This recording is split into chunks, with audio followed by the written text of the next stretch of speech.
Welcome, ladies and gentlemen, boys and girls, children of all ages, to Dad's Watching Sports. It is episode 32, Sunday, September 13th. Michael Draper and Kyle Castles here. Matt Kirk is a little under the weather this week, so we gave Matt the day off, and we'll give him a hard time and talk about him behind his back. But definitely our thoughts going out to Matt there as he's not feeling very well this week. Kyle, come on now. You got to be nice, man. Come on. We're going to talk about him. We're still going to talk about him. Of course we are. That's what buds do. We talk about each other behind each other's back, of course. That's what we do. Hang on, Matt, I hope you feel better. Is that right. Better? Yes, that is better. So we are obviously broadcasting live on the RTF Sports Network and Dad's Watching Sports Facebook pages. And also you can check us out anywhere, anytime, any place where you download podcasts. Just search Dad's Watching Sports. And you can check us out on the RTF Sports Network Tuesdays and Thursdays at 11 a.m. Eastern, 10 a.m. Central. Kyle, we've got a lot to get into, and we're going to be joined after the first break by David Fish, who's a friend of ours, and we're going to have him come on and just kind of talk through what he's got going on, and then also he's going to help us get through the round of 16 in the cereal bracket. But first, why don't you share with listeners out there a little piece of mail that you got earlier this week? So, Michael thinks he's funny. Michael knows he's funny.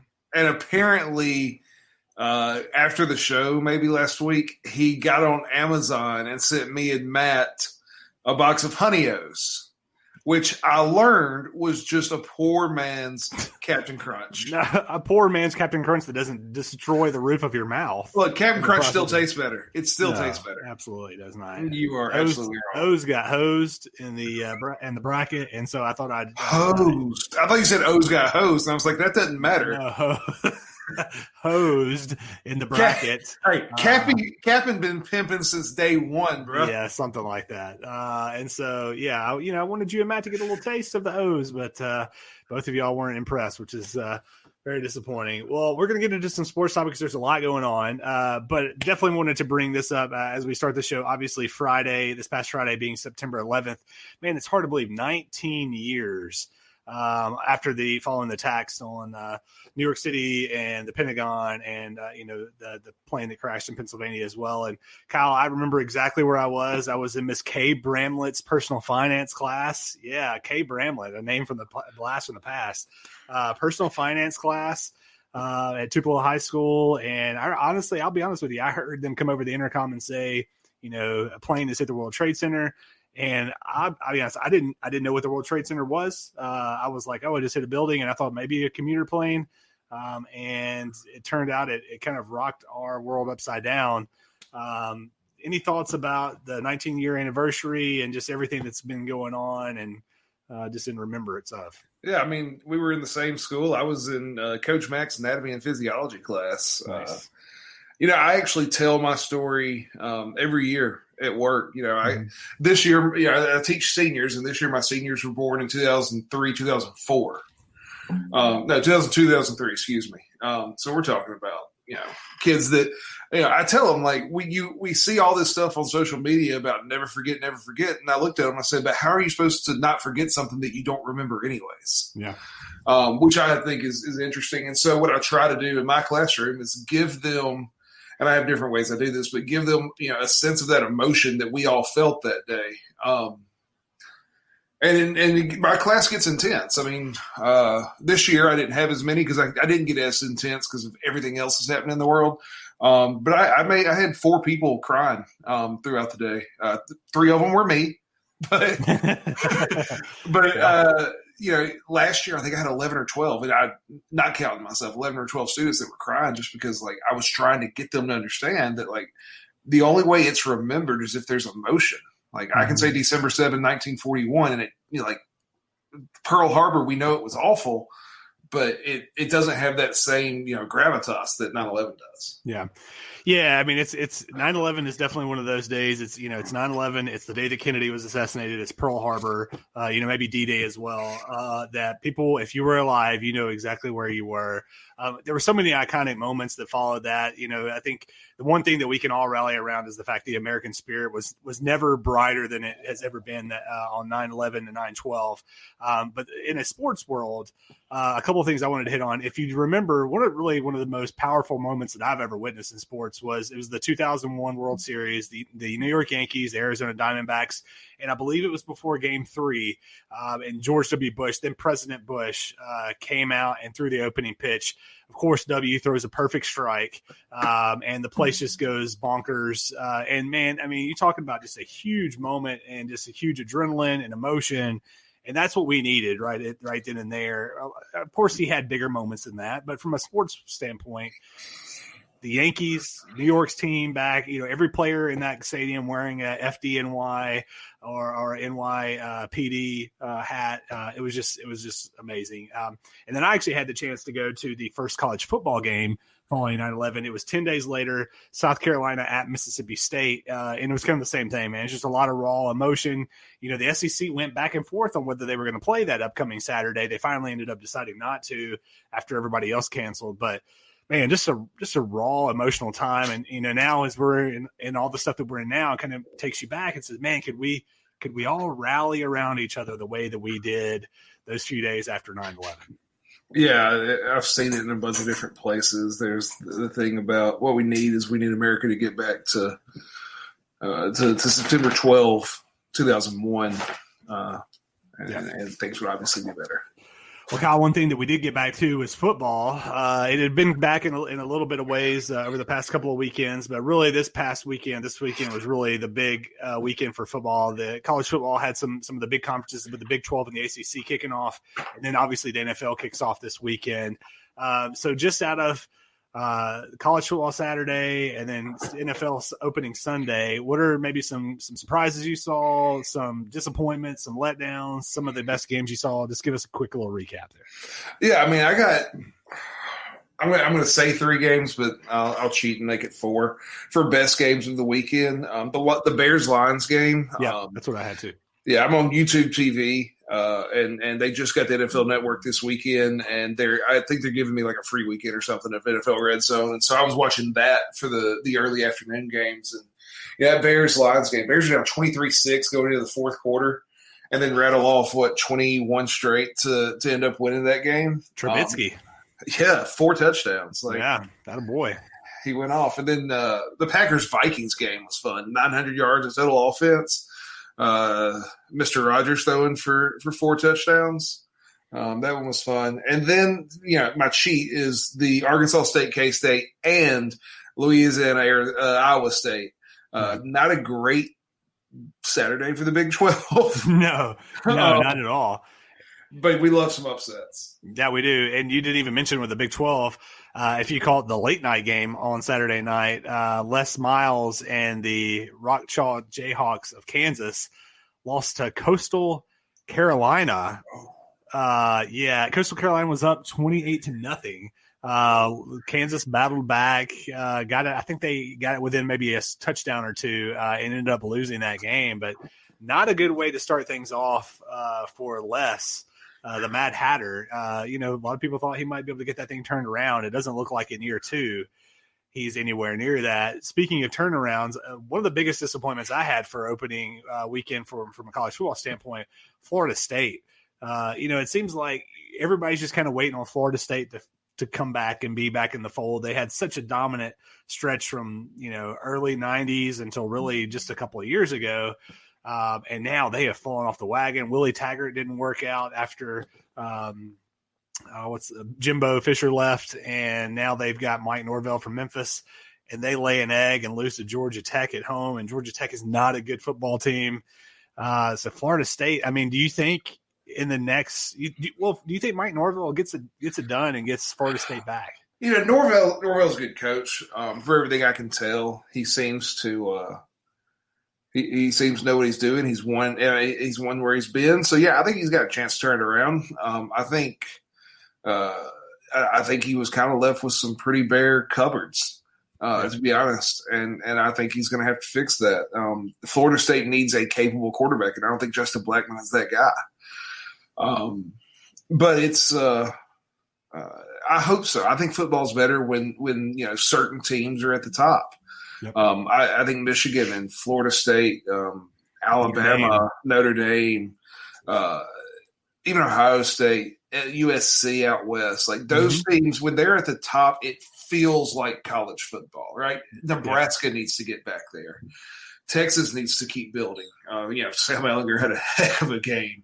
Yeah, I don't remember who they played. They played a nobody school. I think it was it UTSA, University of Texas? I don't remember if it's that one or if it was El Paso, but it's one of the UT schools. But those are the types of schools that just like college football is just better. And Mississippi State fan, Kentucky fan, like I think we can both agree. Like we would love to see our teams on top, but I don't know, it just feels right with certain teams. Oh yeah, no, I completely agree with that sentiment. I mean, I've always been a big fan of having those teams at the top as well. One thing we haven't even mentioned yet was two teams that got big wins today.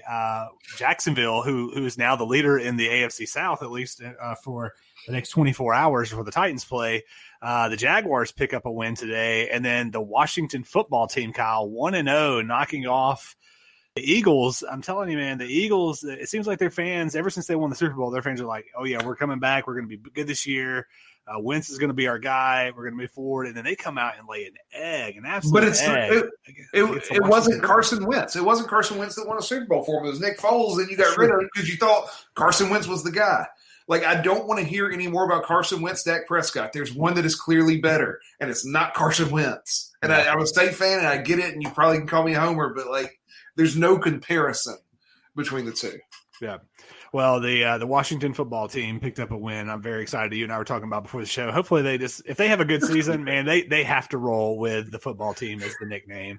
Because so I will tell you this story. So I'm in the living room today. We're just finished lunch, and I got the red zone going, and the games are flipping back and forth, and the boys are going, "Who's that team? Who's that team?" And I said, so the white team are the Eagles, and the red team is the football team. It was just so weird to say. Yep.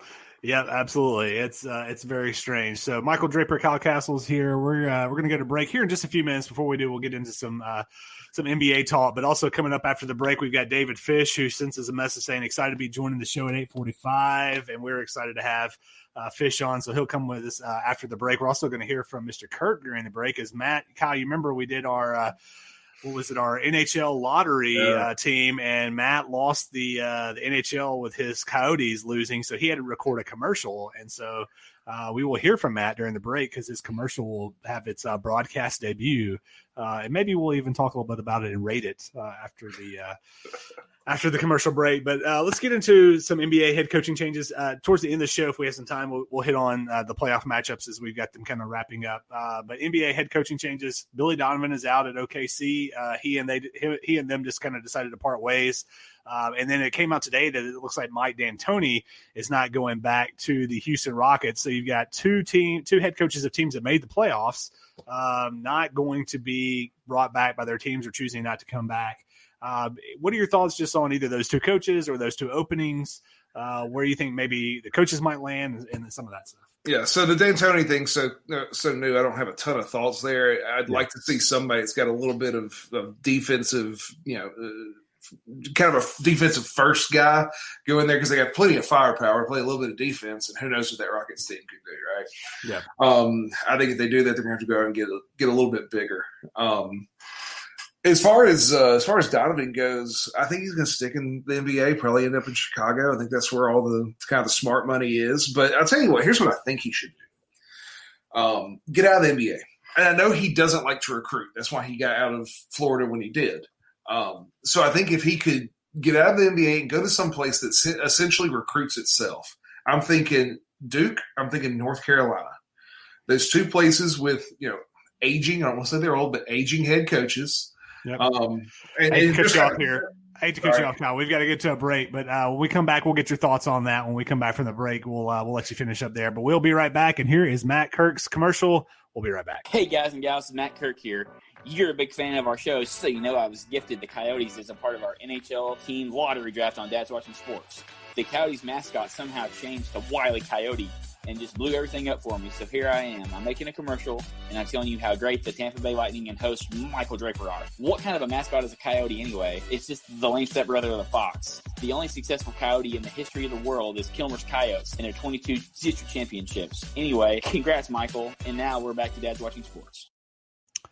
Michael Draper and Kyle Castles. We're going to be joined here in just a second by David Fish, but Matt Kirk with his commercial. We'll get into that in just a second. But Kyle, really quickly before we bring on Fish, you were finishing your thought about it. So you think Duke or Carolina, assuming I'm guessing Kay or Roy Williams leaves? I'm not assuming that they're leaving. I'm saying go and just kind of wait your time, sit behind them. Oh no, do whatever. No, Donovan's not sitting behind. No way, man. There's no way that's happening. Neither one of them can go much longer. Well, that's true. That's absolutely true. But I think personally, if he goes back to college, he's going to sit this year out. He's going to wait till Shaka Smart does what Shaka Smart has done at Texas and not done anything, and he'll go take the Texas job is what I think. But we'll see. We'll see what happens with that. All right, guys, we're going to bring on David Fish here and bring him onto the show. Mr. Fish, how are you doing, sir? Gentlemen, I'm doing great. Happy to be here. Awesome. Well, thank you so much for joining us. So tell the listeners just a little bit about yourself, a little bit about your background, what you do, a little bit about your family, and yeah. Yeah. So Michael and I, we know each other from time spent at the YMCA here in Middle Tennessee. And I live here in Franklin, Tennessee now, and have been in Tennessee since 2000 when I moved here from Paducah, Kentucky to attend school at Belmont University and got a communications broadcasting degree from there. Turned into a huge college basketball fan, and I've been a big Belmont fan ever since. And met my wife there. She was an assistant coach for the women's basketball team at Belmont after attending the University of Louisville. And so she and I were married a couple years later, and we have a 10-year-old son now. His name is Lofton. I'm sure that we can get in all sorts of stories about where we came up with a name like Lofton with my wife and I both being sports fans. Yeah. But little Cubs toss in there for Kyle. That's right. Kenny Lofton played a little bit for the Cubbies, but yeah. So I've bounced around job wise, kind of staying around the sports realm, having worked for the YMCA and done some sports programming for them, working for Belmont, doing athletic marketing for them. And but most recently, almost a year ago, kind of stepped away, was feeling God kind of lead me in a different direction. And I took on a new role running communications at Forest Hills Baptist Church, which is right here in Brentwood. And thankfully just 5 minutes down the street from the house, which is the best commute that anyone that I know of has in the city of Nashville. Yes. As someone who has to usually in a non-COVID world commute from Spring Hill into downtown, Nashville traffic is nothing to play around with. Well, we're glad to have you on. I know Kyle was mentioning before you jumped on here about Billy Donovan potentially going to Duke or Carolina. I know when he mentioned Carolina, that may have perked your ears up a little bit. That's a team you're a fan of. So. I was back here shaking my head and doing the thumbs down while you had me backstage. That's right. I even though I grew up in Kentucky, I grew up a Carolina fan. In fact, that's a whole nother story for another day. But yeah, I've been a Carolina basketball fan before I even went to Belmont. And yeah, I've got my own opinions and thoughts on who Carolina's next coach should be. But as for now, I'm a purist, and I feel like they need to keep it within the family, just like they've tried to do for years. And I'm happy for Roy Williams to stay at the helm as long as he feels like he can stay there. So that's right. Well, also, I mentioned working at Belmont, going to Belmont, being a big Belmont fan. Belmont had just a phenomenal coach in Rick Byrd that retired at the end of 2 years ago. And just talk a little bit about Belmont basketball, what that means to you, and just about the job that he did there building that program. Yeah. So, like I said, I started there in 2000. And immediately became a huge fan of the program and what was going on with it. And one of my small random facts that I can usually sneak away with winning in 2 truths and a lie is that I've attended every single Belmont men's basketball home game over the last 20 years except for 4. Wow. And I could actually even tell you the games that I missed and why I had to miss them. But I'm a huge fan of Rick Byrd. He took that program from an NAIA program, skipped D3, skipped D2, went straight to Division I back in '96, and went through some difficult years, including the years that I was in college. In fact, we were still, in fact, my first year, we had just recently joined the Transatlantic Athletic Conference, which ended up turning into the Atlantic Sun. And between the time that I started there and then the time that I graduated, we were starting to maybe get around the 3 or the 4 seed in the conference tournament, but just could not break that ceiling and get into the NCAA tournament. And then after I graduated and I had the opportunity to work at Belmont full time doing admissions and then also doing work in the athletic department, we got to really see them do some incredible things. And my claim to fame at Belmont was that I helped them to kind of relaunch what they call the MOB, or the Motivational Organization of Belmont, which is their student section that attends all the basketball games and all the other sports as well. But yeah, we during my tenure there at Belmont, we had built the Kirby Event Center, which you can see in the background for those that are watching us online. But yeah, we opened that thing my senior year and hosted Vanderbilt for our home opener the first season, and it was just a really obnoxious crowd that we were able to pull off there. To think that my first couple of years at Belmont, we were having to play our games downtown at Municipal Auditorium, and we would have 5 students show up. Oof. And then by the time that I graduated, we were having 800 and 900 students show up for some of the big games, which was about a third of the student body at the time. Yeah. And so we really did some huge things there. And I'm just proud to have said that I had some sort of part to play in all that. And like I said, most recently, up until I left, I was serving as the associate athletic director for marketing and promotions and overseeing all of those types of elements. And it was really cool. It was a really cool job, and I enjoyed doing it. And there's some great people there, but we are glad that after Rick Byrd retired, that Casey Alexander, came back to his alma mater after having served under Coach Byrd for several years. And then, and the fact that we stole him from Lipscomb was just from the arch rival. Man, that's right. that's something to be said for that, for sure. So yeah. Well, it's definitely been fun. I've only been in the Nashville area kind of off and on, I guess, for almost 10 years now. But seeing the way, like you described, Belmont really kind of building that program, and honestly seeing them and Lipscomb kind of battle, because they've really represented that conference in the NCAA tournament a lot here recently, and so it's been really kind of cool to see that. And Rick Byrd has done a tremendous job, and I know Casey Alexander will continue to do that. We'll get into a few more topics here. I'll be honest, I kind of stalked your Facebook page as we were going to have you on, and I saw a couple of weeks ago something really cool that you talked about, having the opportunity to go to a theater and seeing one of what I believe is one of your favorite movies, if not favorite movie, so with your son. So tell us a little bit about that experience, and then we'll get into a topic about that. Yeah, that's fine. So, that's I'm happy for you to stalk all day long. But I tend to not post as often as I would like to. But, so it was my birthday weekend, and I was trying to think about something to do, and saw that some of the local theaters were just opening back up, and they were, rather than showing new films, because there aren't a whole lot of them coming out right now that aren't being streamed, I saw that they were showing some older flicks, and so I looked up the list, and I turned to my wife and said, "You're not going to believe this. They're showing Back to the Future my favorite movie of all time, hands down. In fact, my top three are part 1, part 2, and part 3.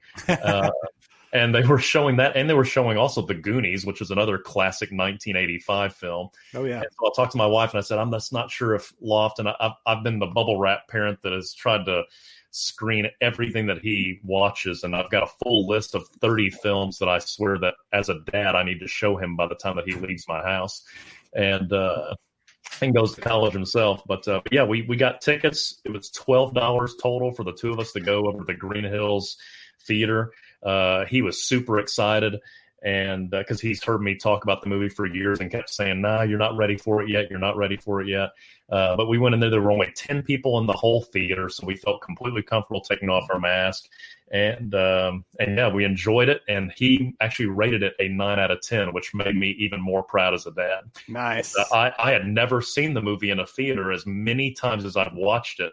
And so that was a special experience for me too. Yeah, absolutely. Well, that definitely brought up the question for me is, what are those movies that if we could go back, and it could be something even fairly recent, but if we could go back and have that opportunity to watch in a theater with our kids. So Kyle, I'll toss it to you first. Give us what maybe your top 3 of movies that you would go back if you had an opportunity and watch in the theater with all 3 of your kids at age appropriate times. Yeah, I'm I like to cheat on these things. So it probably not the only person with this on there, but the original Star Wars trilogy, to go back and see that one in theaters would be great. Yeah. I love that trilogy. I love the Back to the Future trilogy. Give me a theater and give me 1 through 3 in a row for that one. That'd be great. And then the last one, I'm actually going to change what I put on my notes. The National Treasure, Nicolas Cage, both 1 and 2. Anytime those are on TV, I stop and watch them. My wife can't stand it. I've been waiting for. I mean, at one point in time they were supposed to make a third, and then it just they were going to make a third because it was going to be about in the second one they're like, hey, look at page 32 or something like that, and then it was, and then they never referenced it again, and in that book. I think it's going to happen. I think it's going to happen. I've actually read some articles recently, and I've teased it to my son. I think it's going to happen. I think they might have Nicolas Cage signed on again. So nice. That's all my wife needs to hear. There's another one. Yeah, I'm with you. There's some great movies for sure.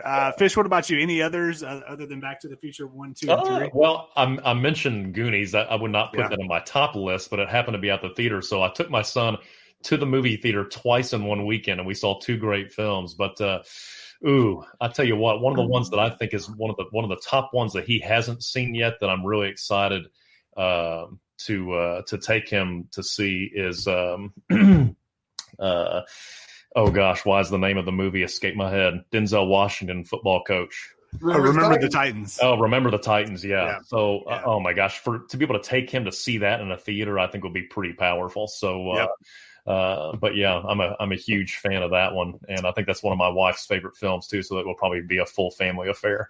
Absolutely, yeah. That was going to be one of mine on my list. It kind of got bumped down a little bit. So mine, I've got number 3. I've got The Sandlot. I think, especially if you could go like in the middle of the summer, I think that would just be a phenomenal movie. It would definitely be one you would have to wait until kids are a little bit older for some scenes for sure, but that's definitely one on my list.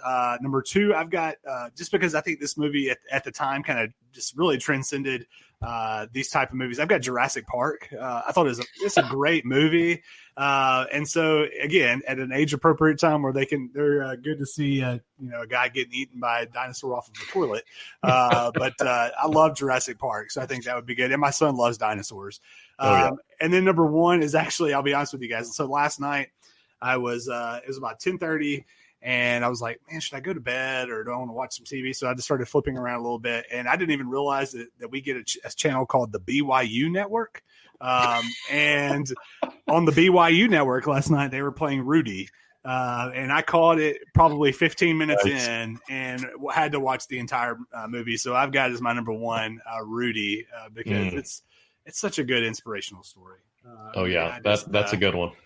That is a good one, and I would just tell my kids ahead of time, "Hey, Dad's going to tear up in this, so just if that embarrasses you, just turn away because that's definitely going to happen." So, but guys, we got to go to a break here in about 30 seconds. When we come back, Fish is going to stay with us, and we are going to break into our cereal bracket. Fish is going to help us move from Sweet 16 to Elite 8. And then we've also got some quick hitters that we're going to talk about throughout the show as well. So we will be right back on Dad's Watching Sports here in just a few.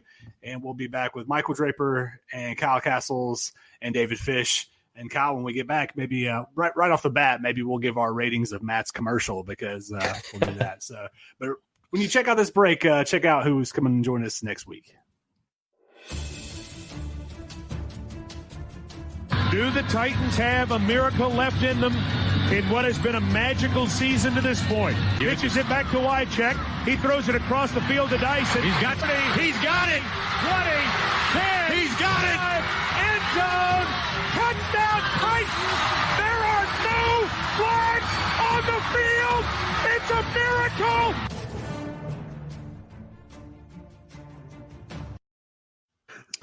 And we're back on Dad's Watching Sports. Michael Draper, Kyle Castles, and David Fish. If you happen to hear that or see that last commercial break, we're very excited that coming up next week for a portion of our show, we're going to be joined by Kevin Dyson. Kevin, probably known most notably from two huge plays in Tennessee Titans history, the Music City Miracle, Kyle, and then being 1 yard short in the Super Bowl against the Rams in what was, I believe, 2000. You're right, 2000. So very excited to have Dyson on with us next week. Yeah, he's a good guy. Yes, he's is. a good guy. But we got David Fish on us with us this week, and he is also a good guy. And I could come up with all sorts of self-deprecating humor as I compare myself to your next guest. Oh my gosh! No. Hey, he played in the Super Bowl, and you helped restart the students there going to watch Belmont play basketball. So we all have our things that we can brag about. So. Yeah, sure, absolutely, without a doubt. So guys, let's get into Matt really quickly before we get into the cereal bracket. What was your thoughts on Matt's commercial about the hockey and losing the? So it was okay.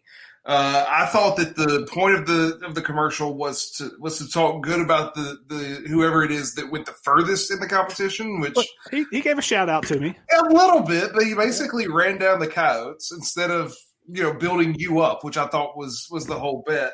Yeah. I will give him credit. I thought the reference to Varsity Blues was well done. It was well done. So I give it a C plus. Okay. I was definitely going to give him a solid B. I thought the reference to Kilmer's Coyotes definitely in the 22 division championships really kind of set it up for me for sure. So. All right, guys. Well, let's get into the Sweet 16 of the cereal bracket. I've got it pulled up on the screen for those of you at home that are not watching and streaming. If you're just listening to the show, we're going to start in the Cinnamon Crunch Toast bracket. So, guys, we've got the 1 seed Cinnamon Toast Crunch, and since there's only 3 of us, we'll just all vote here, and we'll come up with a winner that way. But Fish, kind of how we'll do this is we'll just kind of go round robin, and I'll just kind of say, one of us vote, then the next person, and then one of us will do the tiebreaker if there needs to be. So we've got Cinnamon Toast Crunch, the 1 seed, versus Life, and that encompasses all of the Life flavors of cereals. The 5 seed, Kyle, I will toss it to you first. Cinnamon Toast Crunch and Life. Well, I went into last week going Cinnamon Toast Crunch can't beat Golden Crisp until you said we encompass all of it, and that included Cinnamon Life, which changed my mind. However, there's only one true cinnamon cereal, and that is Cinnamon Toast Crunch. So okay, all right, Fish, I'll let you go next. I think it's going to be hard for Cinnamon Toast Crunch not to move on in this bracket, to be honest with you. Even though I have to be honest, I don't like cinnamon. Okay. That's one of the few spices that my palate doesn't agree with. And so, but based on, I actually had this discussion with my family, and since we're dads watching sports, I actually asked my 10-year-old which one should move on. And he said, Dad, this is a no-brainer. I eat Cinnamon Toast Crunch every week. So. Yep. It's the 1 versus 16 seed in all reality. Yep. Yeah. For sure. Yeah, I mean, I would vote Cinnamon Toast. I love Life. We have some in our pantry. I think I mentioned it last week. But Cinnamon Toast Crunch is really probably the number 1 overall seed in this whole thing. So we've got to go Cinnamon Toast Crunch. So they will move on to the Elite 8. They will face the winner of Peanut Butter Captain Crunch, which I didn't even really know was a thing, and Cheerios, which is the traditional staple. So, guys, I'll vote first. And again, I've never had peanut butter Captain Crunch. Kyle, I gave him a vote last week, even though I'd never had it before, and I'm not doing it this week. You can't go wrong with Cheerios. Every child eats these as they're becoming, as they're growing up from being a baby into an infant. And so, yeah, I'm going Cheerios. Kyle, what's your vote there? Look, you said Cinnamon Toast Crunch is the overall number one seed in this bracket. It is, but in my heart, there's only one peanut butter Captain Crunch. Okay. Well, that gives us tied. So that means, Fish, you get the tiebreaker here.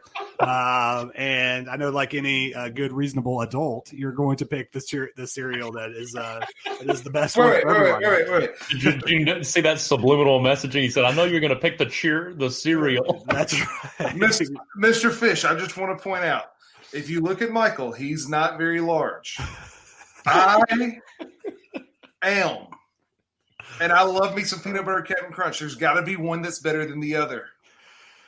That's a good argument. I'm not going to lie. Man, I hear you. But I'm actually someone that I've had peanut butter Captain Crunch before, but it's going to be hard to not go with Cheerios. Cheerios you can have it as a snack without the milk. You can throw some fruit in there. There's so many ways that you can eat Cheerios, and then it lowers your cholesterol, right? Yeah, absolutely. Which, see, it's good for you, Kyle. So Cheerios moving That's on. That's why I eat cereal, because it's good for you. Cheerios on to the Elite Eight, knocking off the 3 seed peanut butter Captain Crunch. All right, we'll move down to the bottom part of that side of the bracket. So we've got Frosted Flakes, the number 1 seed in that bracket. Frosted Flakes going up against Corn Pops, the 5 seed who knocked off Kyle's Corn Flakes.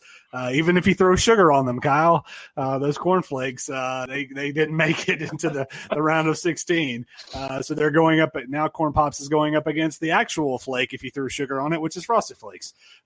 So Fish, I'll let you go first. Frosted Flakes, the 1 versus Corn Pops, the 5. Man, these were 2 cereals that got me through college, I have to admit. But Corn Pops, if I'm going to put these 2 against each other, Corn Pops is one where you get it, you can eat a couple bowls of it, but then past that, I'm not sure if I can finish off the box. And so I'm going to have to give it to Frosted Flakes. Even though I haven't had them in a little while, they're so good. And it reminds you of Corn Flakes. It just has sugar all over it. That's right. Yes, it does. And I will correct you. They're not good. They're great. And because they're great, I'm getting them the second vote to move on. So Frosted Flakes, Kyle, sorry you don't get a vote here, but Frosted Flakes is moving on. But who would you have voted for, Kyle, in the event of? Yeah. We're all in Tennessee. We know that there's tigers roaming all over Tennessee right now. I'm afraid to go against Tony the Tiger. I think he's the mastermind behind all of this. So I'm definitely going Frosted Flakes. That he could be, without a doubt there. All right. So Frosted Flakes on to the Elite Eight. They will face the winner of 3 seed Reese's Puffs versus 2 seed Captain Crunch. I'll go ahead and throw my vote out here first. And this is a tough one because, again, I've also never had Reese's Puffs. There's something about a peanut butter cereal that just doesn't do for me. And Kyle, even though you just drug the sacred name of O's through the mud, and you compared it to Captain Crunch, even though Captain Crunch destroys your mouth, I'm going Captain Crunch. Fish, what would you like to vote there? Oh man, this is tough. These are 2 good ones. It's no wonder it's a 2 versus a 3. I don't know. Does Captain Crunch include Captain Crunch and Crunch Berries, or is that somewhere else on this? Yes, no. This is all encompassing. Oh, well, in that case, then that takes Captain Crunch over the top for me. The Crunch Berries, I used to pull those out and make that a whole separate bowl and eat that as the dessert. Nice. Yes, that is awesome. And Captain Crunch is moving on. So they will face Frosted Flakes in the Elite Eight. So on that side of the bracket, we've got Cinnamon Toast Crunch, Frosted Flakes, Captain Crunch, and Cheerios. Cheerios holding out hope for the only healthy option in the bunch. But all right, let's move to the right side of the bracket. Kyle, we'll come to you first. Lucky Charms, the 1 seed. They are going against Honey Smacks, the overachieving 5 seed that knocked off Cocoa Pebbles in the first round. So Lucky Charms versus Honey Smacks, Kyle. I don't think this one's even close. Lucky Charms. Yeah. Okay. I'm going to vote Lucky Charms as well. I agree. I think that, Honey Smacks, I kind of think they're kind of like you mentioned, Fish, with their, with Corn Pops. You can have a bowl or two, and then after that, it's kind of like, I just don't know. Where Lucky Charms, that box is done in 2 days.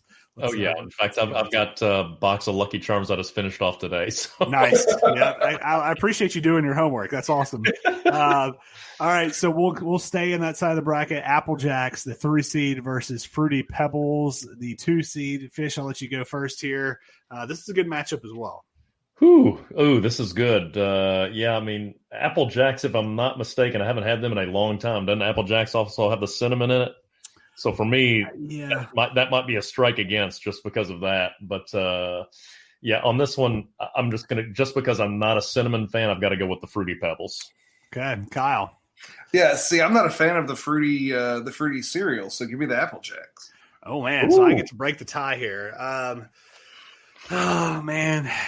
Well, I'm going to be honest. My family, they're very dedicated to the fact that we do this podcast, and they listen every single week. And usually when we're out walking our dog, my daughter will look at me and say, "Daddy, I want to listen to your podcast." And my daughter loves Fruity Pebbles. And so because of that, I've got Fruity Pebbles moving along. So Emma, you're welcome. And you can have a bowl of Fruity Pebbles tonight for dinner whenever you're listening to this in celebration. So Fruity Pebbles moves on. They will face upsets. That's right, exactly. Lucky Charms in the late 8. All right, the last 2 matchups to get our last 8 teams. Honey Nut Cheerios, the 1 seed, versus Cookie Crisp, the 4 seed. Kyle. I mean, Honey Nut Cheerios, right? That's the Cheerios that should be moving through, not plain Cheerios. Okay. Fish. Yeah, I think I told you guys offline I was really upset when I saw your bracket and saw the only number 5 seed that did not advance was Frosted Mini Wheats. I think, in my opinion, Frosted Mini Wheats could actually take Honey Nut Cheerios at least to a decent battle. But, Cookie Crisp can't hold a candle to Honey Nut Cheerios, so moving them on. Yep, I agree with that. I was a big proponent of Frosted Mini Wheats as well, specifically the maple and brown sugar version of Frosted Mini Wheats is very good. So we'll move Honey Nut Cheerios on, and they will face the winner of the 2 seed Golden Grahams and the 3 seed Rice Krispies. I'll throw the first vote out here, and I am going with Golden Grahams to move on. Fish, I'll let you give us a second vote, and we'll see if Kyle needs to break the tie. Ooh, man, I want to see an upset in the bracket. Right? Let's see, Rice Krispies. The good thing about Rice Krispies is you can also make Rice Krispie treats with them, and I think that is something pretty special. Golden Grahams. The problem with Golden Grahams, which I guess is the problem with Rice Krispies, is that if they sit in your bowl for more than 15 seconds, they already start getting soggy. But Golden Grahams actually does make your milk taste better, so I'm going to have to go with Golden Grahams, even though I want to see an upset. Okay, well, there we go. So Golden Grahams moving on. Kyle, would you have voted Golden Grahams as well? Look, I just want to make a point here. I was trying to push for cornflakes and said that you could add all the stuff to it to make it better. This was Fish's argument for pushing Cheerios past Peanut Butter Captain Crunch, and nobody had a thing to say about it. I don't care about the Golden Grahams. I'm talking about my cornflakes should have been able to move through the first round. Oh, Kyle, I tell you what, I tell you what, come Tuesday, you're going to get another Amazon package, and it'll be a box of cornflakes for you. And you will get some daggone Peanut Butter Captain Crunch. You're welcome. I appreciate that. I would love it, actually. All right, so I'm going to pull the bracket up for those that are streaming here and watching us. I haven't updated it here on the stream, but if you look across, so here is our Elite 8.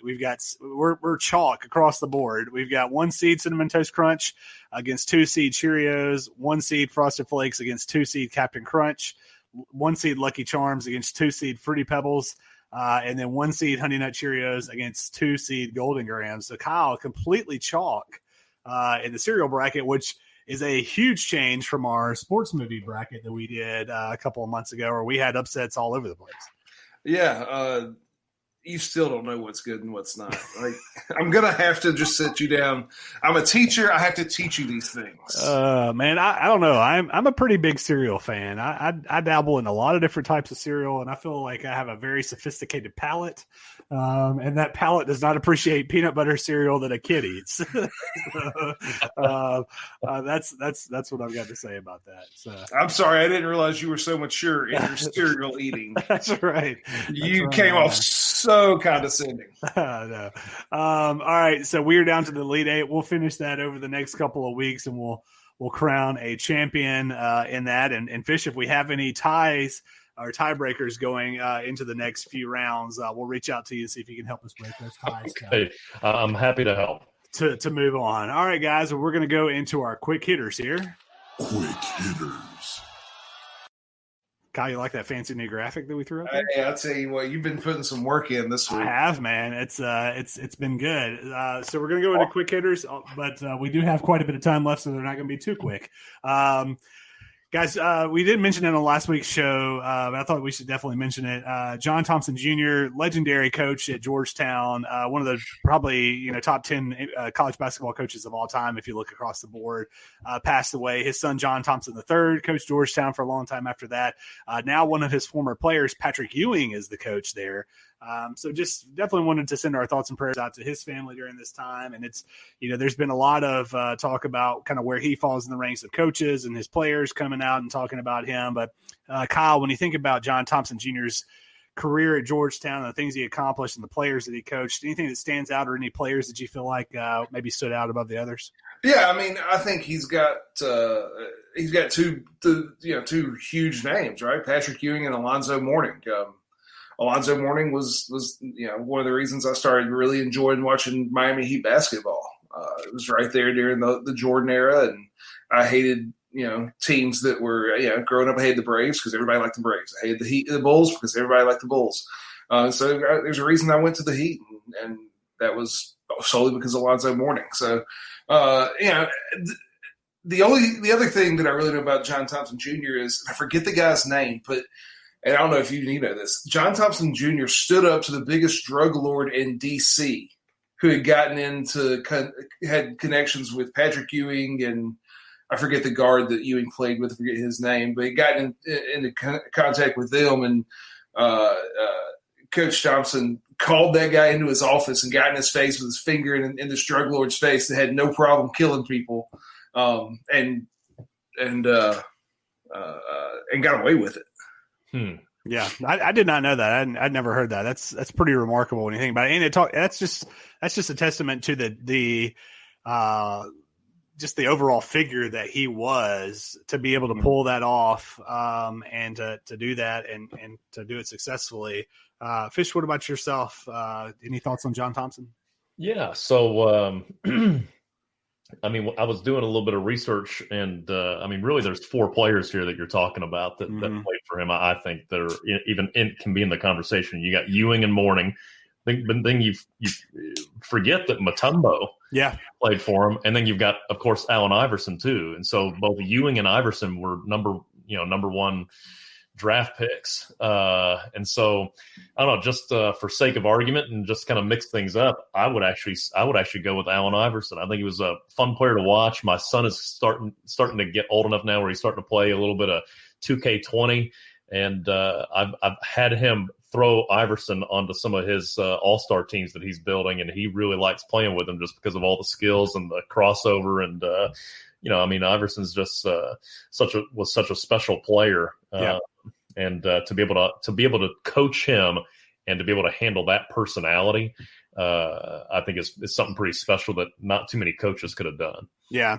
And if you heard Iverson talk during his Basketball Hall of Fame enshrinement, he referenced John Thompson Jr. and saying, "You saved my life." And I think it's a lot kind of what you alluded to, Kyle, is he was deaded down the wrong path. He had an altercation that he was involved in high school, and Georgetown was really the only school that really was able to give him a shot after all that happened. And so, and that completely changed his life around because it took him from essentially who knows what he would have been doing to being, like you said, Fish, the number one pick in the draft and being one of the top NBA players of all time. And lucky for him, he also had Larry Brown as a coach in the NBA that worked out for Iverson as well. Yeah. I love Mutombo. And the fact of thinking Patrick Ewing, Alonzo Mourning, and Dikembe Mutombo, I mean, talking about big man you, my goodness. I mean, that's a who's who lineup of centers if there's ever been one. So definitely our thoughts and prayers are out to his family, and definitely I know our Fish, our big friend, CG Cleo Griffin's a big Georgetown fan, so I know he was definitely sad to hear that news this past week as well. Okay, guys, so this is kind of just a random topic here, but I was mowing the yard earlier this week, and I was trying to find a good playlist on Amazon Music, and I just was flipping through, and I found 90s pop songs, and so I was like, you know what? I'm going to do this. And so I just hit the shuffle button, and it took me back to the days of, doing who knows what, Kyle, in Tupelo, Mississippi, cutting up at Gloucester Street Church of Christ, and listening to some good songs. So it let me it brought me to the topic idea of guilty pleasure songs that we're a little afraid to admit, a little embarrassed by, but that we enjoy, our top 5. So we'll count down from 5 to 1. Kyle, I'll let you go first. Give us your top 5 guilty pleasure 90s pop songs or 90s songs. All right, you said 5 to 1? Yeah. All right, 5 to 1. So number 5, I got by Crash Test Dummies. Okay, nice. Good song. Yeah. Number 4, God, this is really number 4, Summer Girls by LFO. Yes. I like my girls that wear Abercrombie and Fitch. Nice. Number 3, Torn by Natalie Imbruglia. Okay, yep. The Australian. That's good. 2, so 2 and 1, well, 1 I would know, but 2 is only here because of my wife. Okay. And I will say I'm not a Spice Girls fan, but there is a note towards the end of the song called Too Much that is actually a really impressive note, and I don't know which Spice Girl hits it, but it's an impressive note to hit. And that every time she listens to it, I go, that's actually pretty good singing. There you go. So Too Much by Spice Girls, and then the number 1 guilty pleasure 90s song is we're all have to choose this or y'all are wrong. I Want It That Way by the Backstreet Boys. Ooh, that's a good one. That's a good one. I've been known to break that out of karaoke for a time or two. That's a good one. Fish, what about you? What's your top 5 guilty pleasure 90s songs? Oh man, this was really hard for me because I don't feel guilty about listening to any 90s music. My wife has Sirius XM radio in her car, and we still actually pay for that. 50% off every time I call and threaten to cancel. But I listen to the 90s all the time. And so guilty pleasure, I was thinking there's 2 different sides of this, right? There's the guilty pleasure, afraid to tell my bros, my boys that I listen to this. But there's also the guilty pleasure from the 90s when they started kind of implementing some of the raunchy R&B and some of the hip hop stuff that I would not want to listen to in the car when my son hops in when I'm picking him up from school. Right? So there's that guilty pleasure too, So mine was more thinking about artists more than even specific songs. But one that comes to mind. I used to listen to a lot of like I said, R&B females like Brandy. Nice. You used to listen to a lot of her stuff. Brian McKnight used to jam to a lot of love songs by Brian McKnight. And then one of the other ones I think just takes the cake is my mom used to jam to it. I loved it. Wilson Phillips. Ah, yes. There we go. I mean, you got to hold on. Gotta hold on. Well, that's not 5. That's 3, but 3 artists and several songs in their playlist. But absolutely good. I've got my number 5 is kind of similar to that. It's just one artist, and it's any song by Mariah Carey. I'm not gonna lie. It's I hear a Mariah Carey song come on, and I crank it up big time. Number 4 for me is Bop by Hanson. Yes. I may or may not know every word. Number 3, Ironic by Alanis Morissette. Even though the lyrics are not ironic, it's more just bad luck. But it's a great song. Number 2, Waterfalls by TLC. Again, I may know every word to that song.